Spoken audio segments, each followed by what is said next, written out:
Today, I'm going to be showing you how to make a simple deco ring, and I'll be working with a stunning piece of Emerald Valley turquoise.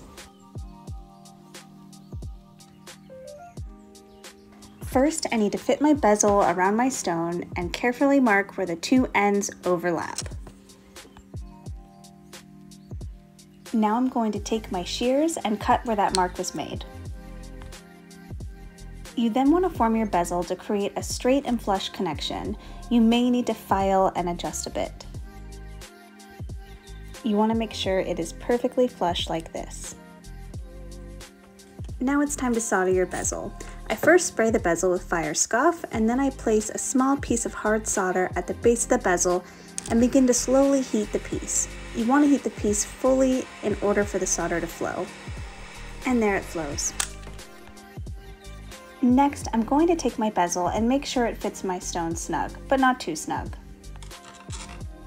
For my detail, I'm using 12 gauge silver rope wire, and I'm using my round nose pliers to bend the shape. I'll make sure it fits and then mark where I need to cut, and I'll use my shears for a clean cut.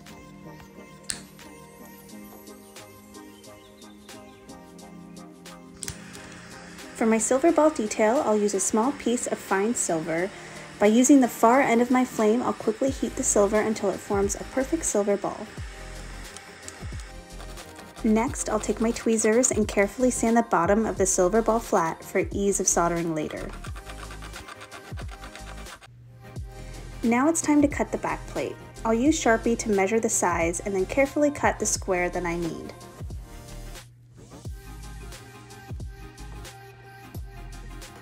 Using a leather mallet and a steel plate, I'll carefully flatten the back plate. I'm now ready to solder my piece together. I use fire scoff on both sides to avoid any fire scale and carefully heat the piece before adding any of my elements. I use medium solder only for this part, and I evenly heat the piece from top to bottom until the solder flows. I usually add the ball detail at the very end as the solder flows. After soldering, I'll pickle the piece, and now it's ready to be sawed out. I use my bench pin and my jeweler's saw to carefully saw around the edges. I try not to get too close and leave myself a little bit of room there. From here, there's a lot of cleanup. I totally forgot to film the whole process, but here is a little bit of what it looks like with my sanding bit. Now it's time to create the ring shank, and for this you'll need a large file. After measuring the ring size I need, I'll take the shaped ring and I'll drag it against my large file to create a flat surface for soldering. You'll want to have a steady hand while doing this and move slowly because it will catch, and I like to flip the ring and do it from both directions.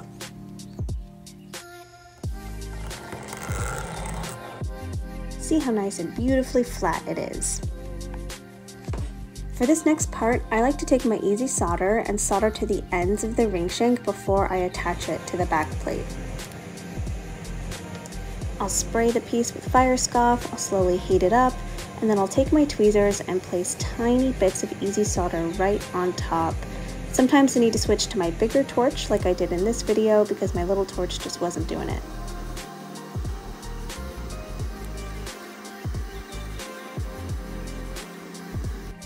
So this is my favorite tool that I own as a silversmith, and I will link it in the description. It is a shank solder tweezer. So using this, I can align my ring shank perfectly to the back plate and adjust as needed before soldering on. So like a dum-dum, I totally didn't press record when I went on to solder this piece to the back plate, but I just sprayed it with fire scoff, heated it up, and that easy solder just melted. And now it's time to pickle the piece that you didn't see get soldered. Okay, here she is, fresh out of the pickle, looking good, but she needs some cleaning up. I use my flex shaft and this sanding bit to get in between, because I like to flatten out that piece just so it doesn't irritate the finger. I'll go in quite a few times and just be really gentle not to scratch the back plate, which I do a little bit, it's kind of inevitable. I use a couple different grits for this, a couple different sanding bits.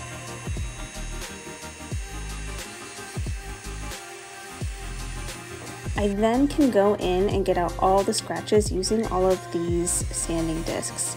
Usually you don't want to go over the bezel because it can weaken the bezel. I did that here because I think I was nervous, but I usually don't do the bezel with that high of a grit, and you'll just watch me go through each grit process to get all those scratches out and create a nice sheen.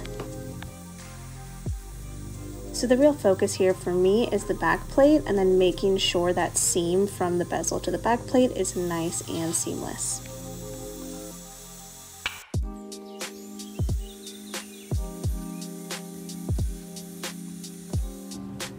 Okay, now it's time to tumble. So if you don't have a tumbler, you definitely need one. It's a game changer. I just fill it up with a little water, and then I do a couple drops of Dawn dish soap, which does a perfect job, and I will just toss the ring right in there.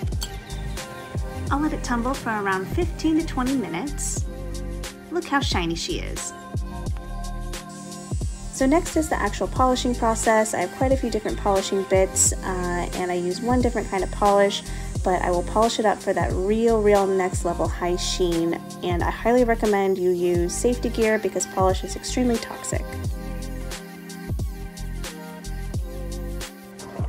Now it's time for my favorite part, setting the stone. I use this swivel table vise linked in the description. First, I set down a polishing cloth to prevent any scratches. Turquoise is a soft stone, so you have to be careful, but my technique is using this bezel pusher from the bottom and working my way up to carefully work around the stone. I always start at the top point of the stone and work my way to the sides.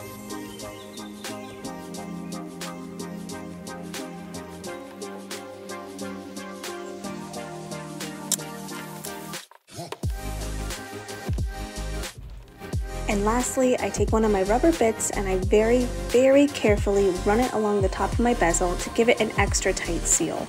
You want to be careful not to touch the stone in this process.